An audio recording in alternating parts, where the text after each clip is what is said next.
불확실의 시대를 살면 살수록 우리는 계속적으로 던져야 될 질문이 하나 있습니다. 그것은 당신은 당신의 인생 계획서에 대한 구체적인 계획서가 있느냐는 것입니다. 인생의 계획서. 인생의 계획서를 가지고 산다는 것은 좀 더 우리가 의미 있고 가치 있는 인생을 살기 위해서 인생 계획서가 필요한 것이에요. 계획서가 없으면 부딪히는 대로 닥치는 대로 사람은 살아갑니다. 통계학적으로 자기 삶에 대해서 구체적인 계획서를 가지고 사는 사람은 3%밖에 되지를 않는다고 해요. 결국 97%의 사람들이 계획서 없는, 인생의 설계도 없는 표류의 인생을 살아가고 있어요. 왜 사람들은 자기 삶에 있어서 장기적이고 단기적인 인생 계획서를 설정하지 않습니까? 그것은 여러 가지 이유들이 있겠지만 가장 본질적인 것은 자기 인생이 얼마나 소중한지를 잘 모르기 때문에 그래요. 다시 말하면 이 인생이 결코 두 번이 아니라 한 번밖에 없다는 것을 매일매일 우리가 인식하고 살아가지 못하기 때문에 자기 인생에 대한 계획서가 없는 것입니다. 오늘 우리가 본문을 살펴보시면 토기장의 비유가 나오고 있어요. 우리는 이 토기장의 비유를 통해서 우리 인생이 얼마나 값진 인생인지를 한번 생각해 봐야 됩니다. 토기장이신 하나님께서 진흙과도 같은 우리를 어떻게 빚고 어떻게 만든 시간을 통해서 저와 여러분의 인생이 단순하고 의미 없는 그런 존재가 아니라 가장 특별하고 존귀한 존재라는 것을 우리가 깨달아야 될 것입니다. 오늘 본문의 상황은 역사적으로 유대의 18대 왕이었던 여호야김이 통치하던 시대였습니다. 여호야김이 통치하던 때는 남유다가 거의 멸망 직전에 있습니다. 바벨론의 침공에서 이제 유대의 역사가 저물어가고 있다는 것입니다. 당시 여호야김은 그의 아버지 요시야가 종교개혁을 일으켰어요. 요시야의 종교개혁은 대단했습니다, 여러분. 남쪽 유다에서 북쪽 이스라엘 끝까지 히스기야 때보다 더 완벽하고 완전하게 종교개혁이 일어났던 것입니다. 하나님의 율법을 통해서 이스라엘 백성들이 각성을 하게 되시고 영적인 대부흥들이 일어났습니다. 그런데 여호야김은 요시야 왕이 죽고 난 뒤에 그 아버지의 그 경건했던 또 하나님의 그 경외했던 이 종교개혁 신앙생활을 그는 이어가지를 못했습니다. 다시 돌아갔습니다. 우상에게로 다시 사람의 인본주의적 삶으로 그는 돌아갔던 것이에요. 무엇보다도 하나님은 너희는 애굽을 의지하지 말아라. 왜 하나님은 애굽을 의지하지 말라 할까요? 하나님께서 여러분 이스라엘 백성을 400년 동안 애굽에서 종살이하는 것을 끄집어내었어요. 애굽은 상징적으로 사탄의 손입니다. 하나님께서 유월절 어린 양을 통해서 그렇게 건져낸 사탄의 세계 그것으로 다시 돌아간다는 것은 하나님의 영광이 가려지는 것이에요. 그래서 너희는 애굽으로 가지 말고 비록 나라가 망한다 할지라도 바벨론으로 가라. 이것은 망하는 것이 아니고 너희는 다시 회복돼서 돌아올 것을 하나님은 말씀을 했습니다. 그런데 이스라엘은 그렇게 하지를 않았습니다. 나라가 점점 저물어가는 이 시대에 하나님은 예레미야에게 말씀하세요. 너는 토기장이 집으로 가라. 자, 우리 3절, 2절, 3절 말씀 함께 한번 읽어보겠습니다. 18장 2절, 3절 시작. 너는 일어나 토기장이 집으로 내려가라.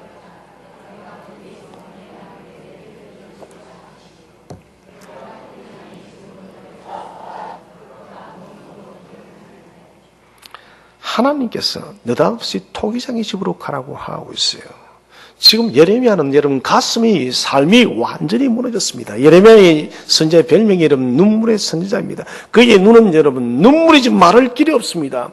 조국이 망해가는 이 시점 앞에서 그가 정말 선지자로서 할 수 있는 것이 아무것도 없는 거예요. 단지 말씀 전하는 것밖에 없습니다. 그가 말씀을 전한다고 해서 여러분 이 조국이 다시 사는 것이 아닙니다. 정말 할 일이 많은 이에게 토기장이 집으로 가라는 것이에요. 시간적으로 너무 분주하기 때문에 토기장으로 집으로 가는 것이 시간 낭비처럼 보입니다. 그런데 예레미야는 하나님께 한마디도 묻지 않습니다. 하나님 왜 그 집에 가야 됩니까? 그곳에 가서 무엇합니까 하나님? 이 질문이 없다는 것이에요. 그런 아무런 질문 없이 하나님의 명령에 그대로 순복해요. 그것은 하나님에 대한 절대적 믿음의 순종입니다. 예레미야가 지금까지 선지자적 삶을 살면서 하나님의 계시의 음성을 붙들고 지금까지 살아오면서 단 한 번도 하나님은 당신이 말씀하신 것에 여러분 일절의 오류가 없었던 것이에요. 언제나 하나님 말씀대로 행하는 것이 옳았기 때문에 그는 오늘도 절대적 믿음 속에서 절대적 순종, 절대적 복종을 하고 있습니다. 여러분 이것은 간단한 순종이 아닙니다. 소위 말해서는 우선순위가 지금 예레미야는 외쳐야 됩니다. 나라가 망하기 때문에 좀 더 여러분 이스라엘을 설득시켜야 됩니다. 그 일이 훨씬 더 그에게는 우선적으로 중요해 보입니다. 토기장이 집으로 가는 것이 시간적 손해처럼 이성적 무리로 볼 때는 그런 것이에요. 그런데 예레미야는 자기 생각을 의지하지 않습니다. 하나님이 기뻐하는 사람의 특징은 어떤 사람일까요? 그것은 여러분 말씀 앞에 단순한 사람이에요. 말씀 앞에 단순하다는 것은 머리를 굴리지 않는다는 것입니다. 잔머리를 생각지 않는다는 것이에요. 말씀하시면 우직하게 그냥 그대로 예 알겠습니다. 쇠마 들으라라는 것은 행하겠습니다. 말씀 앞서서 했습니다. 쇠마 있으라 행하겠습니다. 말씀하세요. 무엇을 말씀해도 무엇이든 행하겠다는 것입니다. 이게 쇠마예요. 이것이 순종이에요. 우리가 살아가는 동안 가장 중요한 것은 우리의 삶의 길에서 말씀하시는 하나님 말씀 앞 우리를 절대적 순종을 시키는 것이에요. 우리의 문제는 무엇입니까? 하나님 말씀하시는데 내 생각과 일치하지 않으면 우리는 그것이 하나님 말씀이 아니답니다. 무언가를 두고 간절히 기도를 하고 있어요. 기도를 하면 하나님께서 응답을 주십니다. 그런데 그 응답이 그 말씀이 주님께서 선포하신 그 말씀이 내가 생각했던 그 제목과 같다면 우리는 하나님 그 아니에요라고 아니에요. 그리고는 자기의 뜻에 맞는 답을 요청해요. 그리고는 그것이 응답이랍니다. 여러분 이것은 우리의 고집이에요. 그것은 기도의 응답이 될 수가 없는 것입니다. 하나님이 말씀하시면은 여러분 내가 이해가 가지 않아도 내 생각이 동의가 되지 않아도 그 말씀에 순종하시기를 축원드립니다. 여러분 이 사람이 복 있는 사람이에요. 우리는 한 가지 중요한 것을 알아야 돼요. 지금 우리가 기도 중에 우리가 하나님께 간구하는 중에 하나님께서 말씀하신 그것이 최상의 것이에요. 내가 여러분 하나도 여러분 동의가 되질 않아요. 내가 볼 때 하나님 완전히 틀렸어요. 그래도 여러분 순종하시길 바랍니다. 왜요? 그것이 최상의 것이기 때문에요. 하나님의 어리석음이 인간의 지혜로움보다 낫다고 사도 바울은 고린도서에서 말씀하고 있습니다. 우리 인간은 여러분 아무리 지성적으로 있어도 뛰어난 날죠. 하나님이 어리석을 수가 없지만 혹 하나님이 어리석다 가정할 경우에 그 어리석음보다 못한 게 인간의 지성이라는 거예요. 여러분 인간의 지성이 그렇게 뛰어나다면 왜 세상이 이렇게 복잡하고 어렵고 범죄와 슬픔과 눈물과 아픔이 이렇게 많을까 여러분. 수많은 책에서 그런 말을 하지 않습니까? 호모 사피엔스 생각하는 사유하는 인간. 생각하는 인간이 출발하고 난 뒤부터 이 인간 세계는 단 한 번도 평화가 없었고 단 한 번도 공평함이 없었다 하지 않습니까? 그렇게 이런 수많은 법률학자와 수많은 학자들이 여러분 배출되어졌지만은 그러나 단 한 번도 이 세상은 평화도 없었고 평안도 없었고 공정함도 없는 거예요. 하나님께서 통치하지 않는 한 우리에게는 샬롬이 없어요. 하나님이 이런 통치하지 않으면 결단코 공의와 공정함도 없다는 것입니다. 그래서 여러분, 오늘 저는 9월을 출발하면서 한 가지 좀 우리가 훈련을 했으면 좋겠어요. 연말까지. 내 생각을 버리는 훈련에 집중하시길 바랍니다. 여러분, 하나님이 말씀하시면 내가 동의되지 않아도 여러분 전진하시기 바랍니다. 하나님 말씀하신 내가 받아들일 수 없어도 받아들였어야 됩니다. 왜요? 그것이 정답이기 때문에. 내 생각을 접어두고 말씀하시는 하나님 앞에 전적으로 순종하며 나아가야 됩니다. 그때 하나님은 우리가 생각지 못한 선물을 주는 것이에요. 여러분, 가나 혼인잔치 때 이런 물독에 물을 붓는 것은, 이것은 여러분 우리의 상식으로는 납득할 수 없는 일이에요. 물을 부어 아구까지 쳐라. 그리고 그것을 잔치집에 갖다 줘라. 그런데 여러분, 그것이 포도주로 바뀌는데 모든 이적은 여러분 이상합니다. 인간의 상식을 초월해버립니다. 인간의 상식을 초월해버려요. 인간의 상식을 의지할 때는 그 기적이 사라져요. 베드로가 무리로 걸어오신 예수를 바라보고 주여, 주님 당신은 나로 무리로 걷게 하옵소서. 여러분, 이것은 이성을 초월한 믿음이에요. 그랬더니 무리로 걷습니다. 그런데 이성적인 무리로 파도를 바라보고 두려워하자 가라앉아버려요. 신앙은 여러분 머리로 가는 것이 아니에요. 신앙은 하나님에 대한 신뢰의 믿음으로 나아감을 확신하시기 바랍니다. 그래서 오늘 우리가 하반기 동안, 저는 이것은 우리가 평생에 대한 숙제지만 여러분 이 한 가지 쪽부터 실험 좀 해보시면, 왜냐하면 교회가 살아나고 교회가 이 마지막 때에 교회의 능력을 나타내기 위해서는 우리의 머리를 들고 하나님의 능력을 의지하게 되질 때 여러분 이 마지막 때 교회가 교회될 줄을 믿으시길 바랍니다. 여러분, 이게 여러분 인본주의 탈피 작업이에요. 오늘 예레미야는 이해가지 않는 하나님 말씀 앞에 그대로 순종합니다. 토기장이 집으로 가라는 이유가 무엇일까요? 그것은 토기가 빚어지는 과정 속에서 토기장이가 누구인가 이거 분명히 알라는 것이에요. 그리고 토기가 되어지는 진흙의 실체는 대체 누구인가, 이거를 보라는 것입니다. 그래서 하나님께서 진흙의 실체된 우리를, 이스라엘을 어떠한 방식으로도 하나님은 지키고 보호하고 빚어지겠다는 그것을 확정시켜주기 위한 것입니다. 너희가 저 바벨론의 포로가 되어서 절망의 시대를 보낸다 할지라도 나는 너희를 포기하지 않아. 사랑하는 생태계의 성도들이 저 낙심의 저 소망 없는 곳의 끝에 서 있다 할지라도 나는 너희들을 포기하지 않아. 이것 보여주기 위해서 하나님은 토기장의 집으로 가라는 것이에요. 하나님은 당신을 토기장이요, 우리를 진흙이라고 말씀하고 있습니다. 토기장이 혼신의 힘을 다해서 도기를 빚습니다. 우리 하나님도 우리를 최고의 인생으로 만들기 위해서 하나님의 힘을 다해서 지금도 저와 여러분을 빚고 있음을 믿으시기를 바랍니다. 여러분, 최고의 인생으로 만들기 위해서. 사람들은 이제는 끝이 났답니다. 역사적으로 이미 바벨론이 너무 강성해졌어.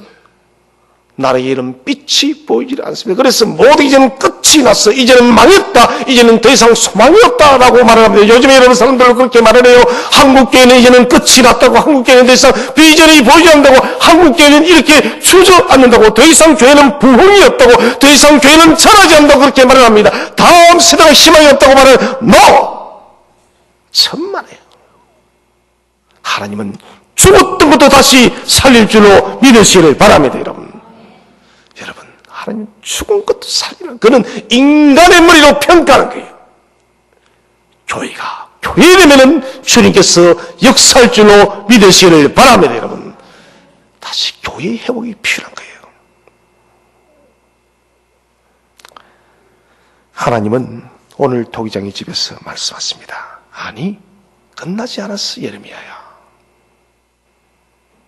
아니, 망하지 않았어, 예레미야야. 이스라엘아, 들으라. 너희는 망한 것이 아니야. 잠시 잠깐 너희를 70년 동안 내가 훈련시키마. 70년 동안 너희를 명품의 도자기로 내가 빚어가마. 이게 하나님 말씀이에요. 그래서 3절에서 예레미야가 토기장의 집으로 가서 본적 농로로 일을 하는데 4절 말씀을 우리 다 함께 읽어보겠습니다. 18장 4절 시작. 진흙으로 만든 그릇이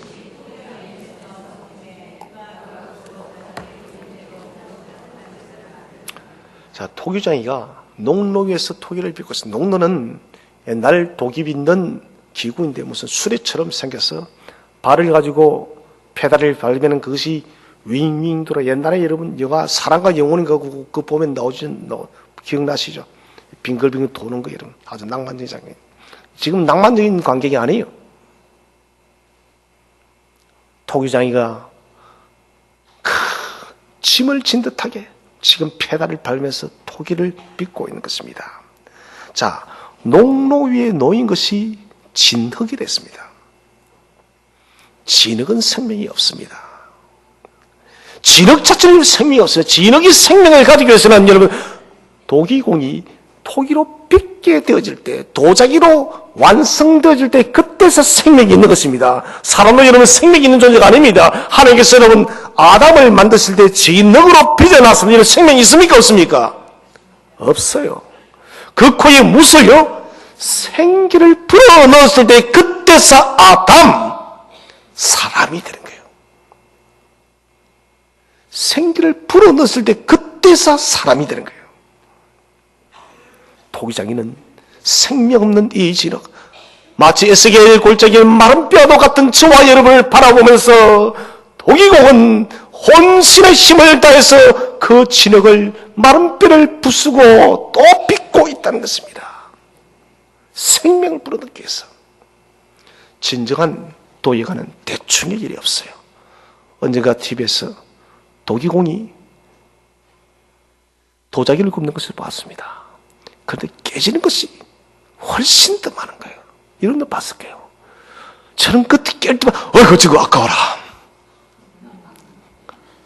왜 우리 집 것보다 훨씬 나으니까. 저거 가지고 와서 팔아보도 되겠더라 보니까 영장시장에서 뭐 한 10,000원 받아도 다 사갈 것 같아. 너무 좋아가지고 저는 깨질 때 어이구 아까워라. 그런데 그 도기곤 그것을 아무런 미련 없이 깨버려. 그 이유가 무엇일까요? 하나를 만들어내도 최고의 작품을, 최고의 도자기를 만들겠다는 것입니다. 여러분, 우리 하나님도 마찬가지입니다.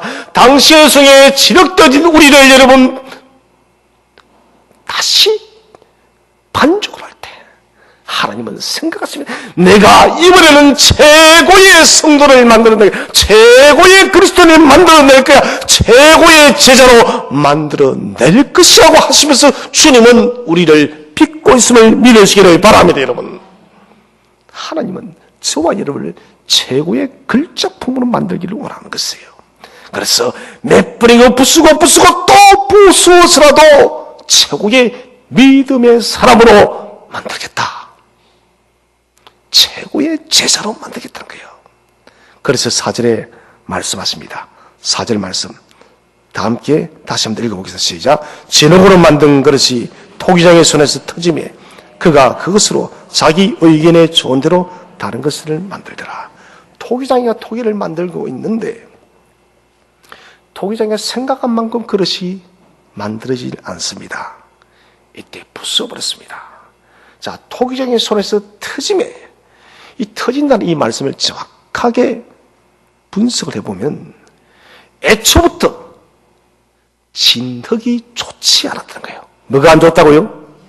진흙이. 토기장이가 안 좋다는 겁니까? 진흙이 안 좋다는 거예요. 진흙이 안 좋아요. 진흙이 좋지 않았기 때문에 토기장이가 그렇게 전심을 다해서 전력을 해서 그렇게 빚어놨는데 그 흙 때문에 최고의 작품이 되지 못한다는 것이에요. 여러분, 이것은 아무리 빚어도 안 되는 것이에요. 진흙 자체가 안 좋기 때문에. 그래서 다시 부숴버려요. 부숴서 그 진흙을 최고의 작품이 될 수 있도록 다시 반죽한다는 것입니다. 도자기를 빚는 사람에게 가장 중요한 것이 무엇이 물어보면 백의 백사람이 전부 다 흙이랍니다.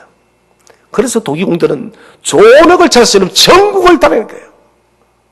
좋은 흙이 먼저 나와야만 여러분 위대한 작품이 만들어지는 거예요. 우리가 있는 잘 알 상식적으로 맛있는 요리에 여러분 재료가 나빠야 돼요, 좋아야 돼요?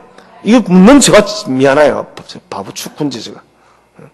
바보가 아닌 이상 재료가 좋으면 재료가 신선하면 좋은 맛난 요리가 될 수밖에 없습니다. 여러분, 제일 좋은 해가 무엇입니까? 선상에서 먹는 해예요, 여러분. 저 먹어봤어요. 신선하니까. 흙의 문제예요. 마태복음 13장에서 씨 뿌린 자의 비유가 나옵니다. 여러분이 중요한 문제입니다. 씨가 문제가 아니에요. 무엇이 문제라고요? 밭이 문제예요. 길가, 돌짝밭, 가시덤불. 씨는 무엇이에요? 하나님의 생명의 복음입니다. 복음은 여러분 경쟁인 것이 없습니다. 복음은 병든 것이 없습니다. 복음은 모든 것이 완벽하고 복음은 무한한 능력을 가지고 있습니다. 마치 우리의 마음밭에 이런 슈퍼 울트라의 종자가 우리에게 뿌려졌는데, 그런데 우리 밭이 뭐예요? 문제다는 것입니다. 내 마음밭이 길가도 같고 내 마음밭이 도착밭 같고 내 마음밭이 가시덤불 같은 거예요. 오늘 토기 상인은 완벽해요. 퍼펙트 도구예요. 그런데 뭐가 문제다? 진흙이. 우리가 하자가 많다는 것입니다. 본문 속의 토기장에는 완전한 도자기를, 완성된 도자기를 부숴버리고 가루가 된 진흙을 다시 버무립니다. 여러분, 사람이 음식을 만들 적에 반죽하는 작업이 참 힘들어요. 도기공도 마찬가지랍니다. 굽는 것도 힘들지만은 반죽이 더 중요하대요. 힘들고 반죽 속에서 사실은 작품이, 도자기가 결정이 난다는 것이에요. 깨어버린 그 도기를, 가루를 가루가루로 다시 반죽하는 거예요. 문제가 무엇입니까? 토기장이신 하나님은 완전한데 진흙인 이 임교라는 사람과, 그리고 여러분 이름도 뭐 다 빠질 거 없어요. 우리 각자가 문제라는 것이에요. 위장에 탈이 되면, 탈이 생기면 우리가 내과에 가서 무슨 검사를 합니까? 내시경을 넣어요. 별로 기분 좋은 검사 아니죠. 내시경은 암이 있나 없나 그 검사하는 거예요. 그래서 위가 부었습니다, 간이 부었습니다, 순간적으로 다 말하는 것이에요. 저도 한번 검사하니까, 딱 한 번 검사해서 저는 2002년도 잊지도 않습니다. 수련의 중간 중에 검사를 했습니다. 너무 소화가 안 돼가지고. 그래서 천만에 위가 많이 부었다 하더라고요. 저는 위 내시경을 보면서 마음에 그런 생각이 들었습니다. 만약에 위 내시경이 아니라 마음의 내시경이 있다면 어떨까? 이것을 떠올리는 순간 저는 머리가 쭉 부숴버렸어요. 왜요? 내 마음이 드러나니까 너무 두려운 거예요. 만약에 성도들이, 삼덕의 성도들이 저 마음의 내시경을 바라보고 겁이 나요. 와, 우리 목사님이 저런 마음을 가졌나? 저런 어떻게 서겠을까? 저는 당장 목사 그만둬야 돼요. 두려운 거예요. 저는 제일 검사하고 싶으면 국회의원들이요. 저 국회의원 좀 마음 좀 내시경을 좀 살피면 안 될까, 지금? 저 또 거짓말 하고 있는데. 저 좀 마음 내시경 좀 보면 안 될까?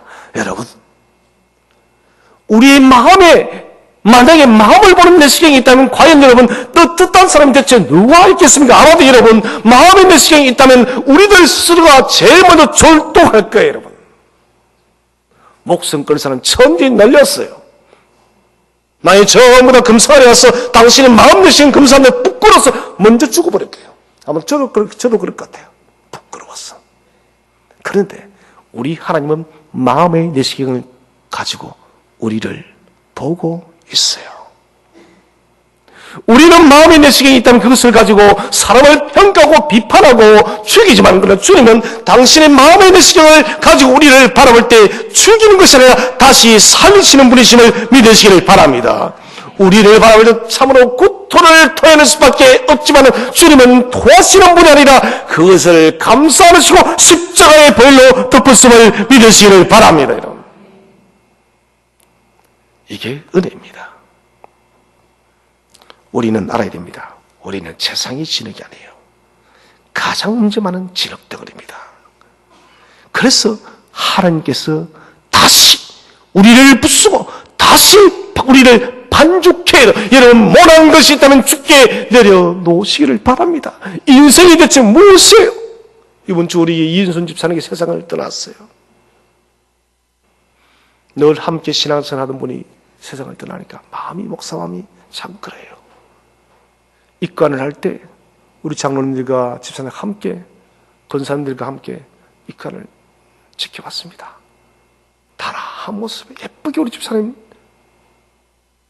관속에 입관전에 누워서 있고, 그리고 수의로 감싸져 있어요. 머리는 곱게 빗어는 것이고.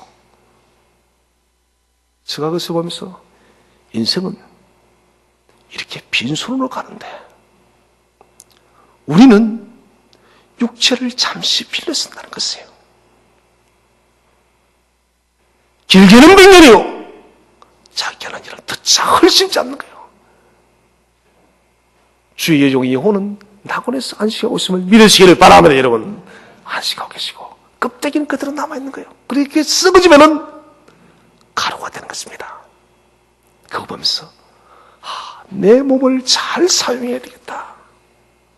하나님께서 임대해 주었는데, 하나님께서 렌트해 준 내 몸을 잘 써야 되겠는데,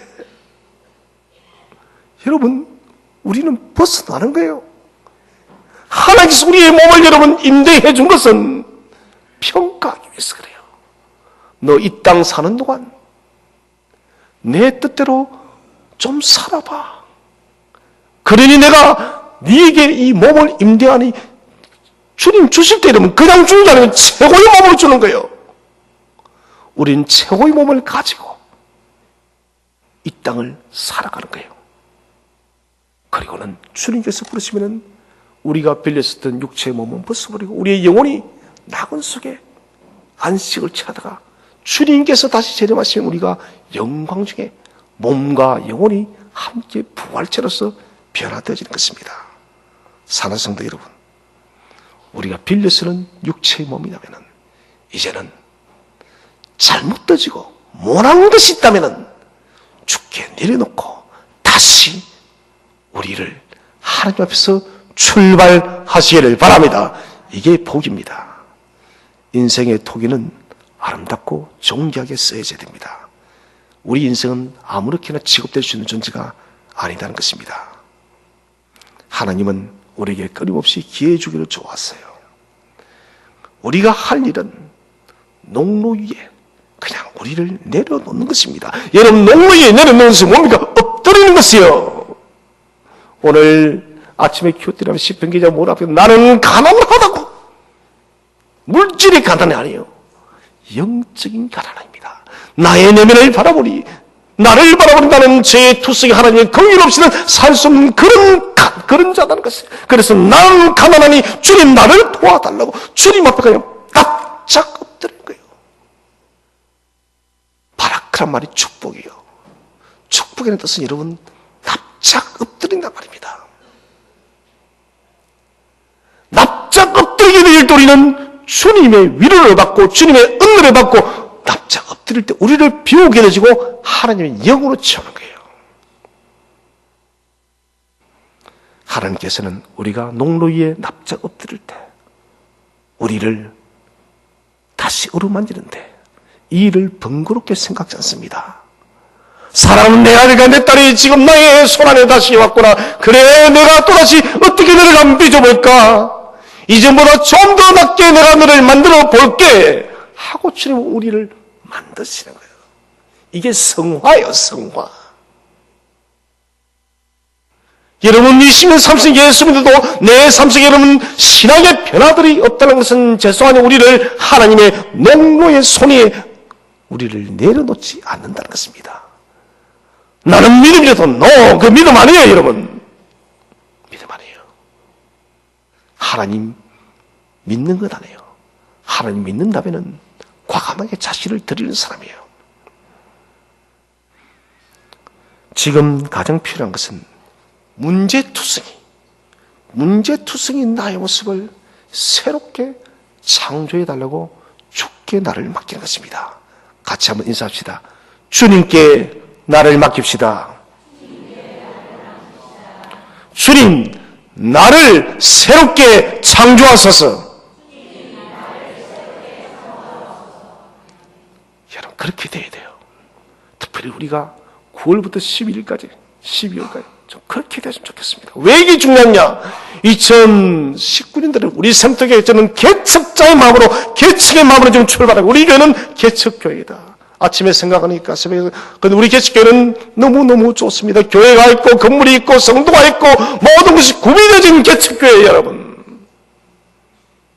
여러분, 개척자의 마음으로 출발하기 위해서는 여러분, 우리의 마음이 새롭게 빚어져야 될 줄로 믿으시를 바랍니다, 여러분. 우리가 주님 나라 간다면 좀 더 멋지게 가야 되지 않겠어요? 주님, 그래도 부족하지만 우리가 개척자의 마음으로 주님 교회를 이렇게 섬기다가 주님 왔습니다. 주님 열매 비록 작아도 주님 전력을 다했습니다. 라고 주께 내오는 건 얼마나 우리 주님께서 기뻐하실까요, 여러분? 그래서 여러분, 9월부터 12월까지 우리를 완전히 부숴버렸어요. 저도 완전히 변하고 싶어요.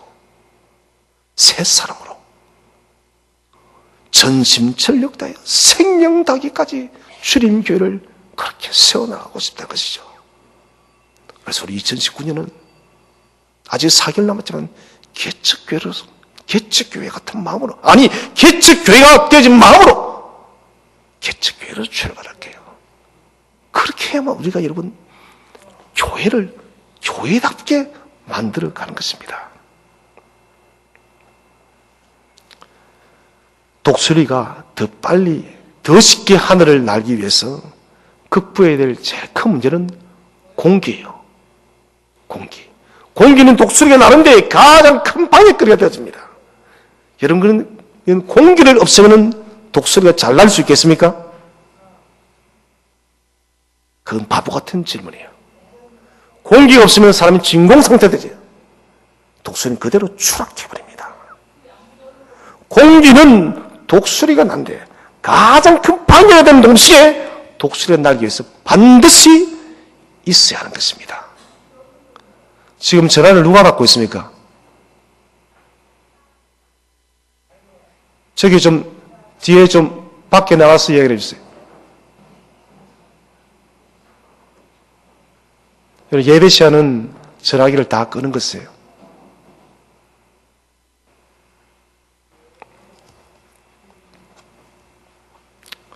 모든 난간은 여러분 고통과 동시에 새로운 기회를 가지고 있습니다. 책임의 그릇은 깨워버리고 다시 흙으로 부수어지는 시간이 힘들어도 우리 인생을 하나님의 농로 위에 놓으시기를 바랍니다. 하나님의 농로 위에 올려놓을 때에 여러분 하나님 꽃입니다. 내 생각도 좀 여러분 좀 죽여버립시다. 하반기에는 내 고집도 한번 죽여봅시다. 내 판단감 죽여봅시다. 내가 아무리 어려도 하나님이 아니다면 여러분 그 말씀에 순종하시기를 바랍니다. 여러분 그 사람이 믿음의 사람이에요. 이제 18장 6절 말씀을 우리 다 함께 합독하도록 하겠습니다. 18장 6절 말씀 시작. 여호와의 말씀이니라 이스라엘 족수가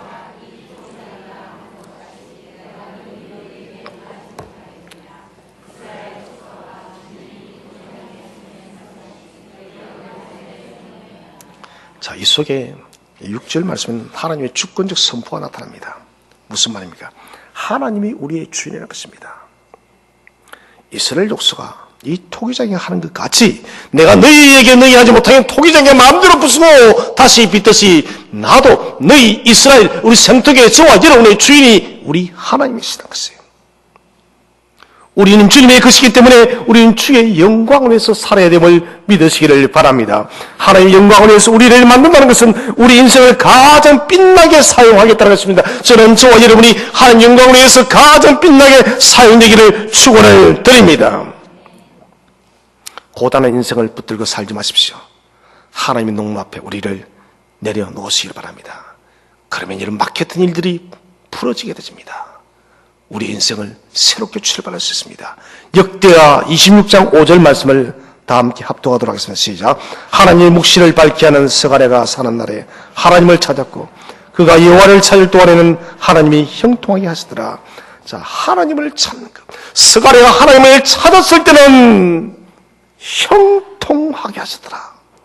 사랑하는 성도 여러분, 하나님을 지금 찾고 하나님을 만나시기를 바랍니다. 그분 앞에 우리를 내려놓으시기를 바랍니다. 이사야 50장 6절 말씀하십니다. 너희는 여호와를 만날 만할 때에 찾으라. 가까이 계실 때에 그를 부르라. 하나님을 만나시고 하나님을 부르시기를 바랍니다. 저와 여러분이 하나님 인격적으로 개개인을 만나야 됩니다. 우리의 거친 인생 토기를 주님 앞에 내려놓아야 됩니다. 그렇게하면 우리는 이 하반기를 성공적으로 만들 수 있어요. 우리가 아무리 이런 전도를 많이 한들, 아무리 이런 무언가를 큰일을 했다 할지도 우리가 여러분 하나님 앞에서 아름다운 토기로 도자기로 빚어져 있지 못하면 실패한 것이에요. 그래서 여러분 우리를 부숴야 돼요. 새로워지기 위해서는 하나님의 농로에서 다시 반죽되어야 됩니다. 부서지고 반죽되는 일이 고통스러워도 해야 됩니다. 하나님께서 새롭게 빚어날 그 일은 치열한 영적 싸움이에요. 그러나 이것은 새로운 소망의 시간입니다. 작은 일에도 하나님의 뜻과 생각에 민감하게 귀를 기울이시길 바랍니다. 매일매일의 삶이 하나님 앞에서 새롭게 우리를 빚어 가시기를 바랍니다. 가장 완전하고 위대하신 토기장이신 우리 하나님께 모든 우리의 약함과 죄를 내려놓음으로 하나님의 목적대로 새롭게 빚음을 받아서 이 하반기를 승리하시고 남은 인생의 믿음 걸음에서도 위대한 승리 거두시는 모든 교우들 되시기를 주의 이름으로 축원드립니다.